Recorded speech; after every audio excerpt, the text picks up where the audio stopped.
Hi guys, welcome back. Right, today we're looking at installing a mixing valve. This is on the hot and the cold water. All the mixing valve does is it balances the temperature between hot and cold so it doesn't get too hot. So when you've got limited control on your hot water, say, in older systems and things like that, or when you're installing them in a difficult place where you need to balance the temperature, such as, for instance, I installed one a couple of weeks ago for a lady where she wanted it outside because, well, going through her outhouse to bath her dogs.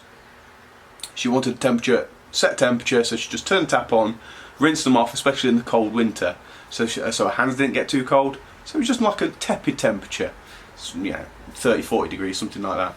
So I'm installing a Pegler valve, 15mm on the hot and cold system, because we've got limited controls. These are great valves. I've used quite a few of these. You can pick them up for about 50 quid. You know what I mean? Probably, I don't know, in America $60 or something, whatever they are. So they're very simple to install, nothing to it. We'll get straight into it. This is not my handiwork. I'm going to get that one clear.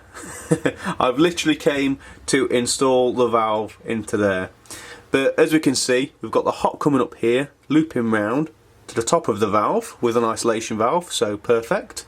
We've also got the cold coming round here, which tees off up to the tap, and that of course comes back round to the pressure reducing valve and straight into the mixing valve for the hot. Quite a simple, easy setup. First things first, we're going to isolate the water here and here on the hot and cold isolations. If you don't have these, you may have to look somewhere else to isolate the water, but luckily we've got some here. So we isolate them by turning the valves horizontally with a slotted screwdriver and open up the tap to make sure they're working and functioning correctly. As I said, you may have to find additional valves anywhere else, and they can actually leak out of here where you turn them off. So if they do start to dribble or drip, you will need a new valve installed in, okay? So you'll have to either turn it off at the mains or the hot water isolation on the tank if you've got one. If not, you'll have to isolate the tank and drain some water off. So we're happy that we've tested the taps, they're working fine, great, we got lucky. So we're going to take the cap off here and take this elbow off here and install the new valve in there like so. Okay, quite straightforward.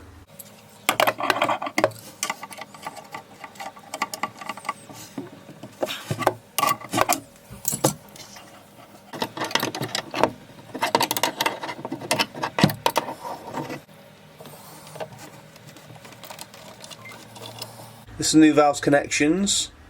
Quite straightforward really. Put that into there like so, so it sits on the lip, and you've got a rubber washer which just sits in there. Okay, you've got two of these, and of course they go on either side of the valve. Okay, so once that's built up, you have the valve like so, and you've got the plugs on each end. So you'd remove the plugs and quite simply put some paste on. Well, you don't really need some paste on this because it's got a rubber washer, but you can do. It's not going to affect it too much. And you just screw it on like so, okay? Do that on both sides. And of course, you've got your nut and olive as well, which connects onto the pipework, which sits onto there. And your pipe's straight into there, okay? Make sure your pipe's fully in the valve, as far as it can go, okay? Before you tighten it up, so the olive grips onto the pipe and won't burst off. Also remember to put some paste in your fitting in here. Just some jet blue or whichever paste you prefer, just around the edge, around the rim, on the inside like so, so we can prevent any leaks. As you can see guys, I've just put some paste around the rims. This just helps seal the connection so we don't get any additional leaks. When you're installing these, please make sure that the valve is the correct way around, meaning your hot is coming into the hot and your cold is obviously coming into the cold, and that's your off to your taps, okay? Quite basic information, but you'd be surprised at how many people do get this mixed up and incorrect.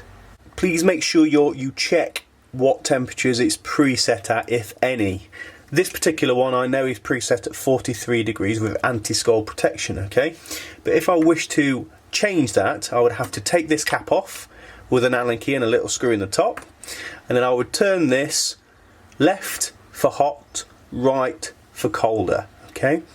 Please make sure you check it because it can be direct hot water feeding through It might not be set, you might have to set it.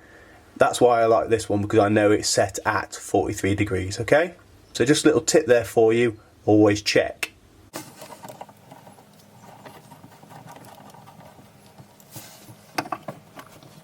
So there we go guys, all installed. Had to adjust the pilework ever so slightly to make it fit. I'm going to do a little bit of tidying up now, make things a little bit neater best I can. And yeah, it's all running nicely up to, well, I've set it to 45 degrees now. So running nice and warm. So there we go, customer's happy with that. All done. Happy days. Let off some air through. So thanks for watching guys. Don't forget to like the video and subscribe. I'll see you again soon.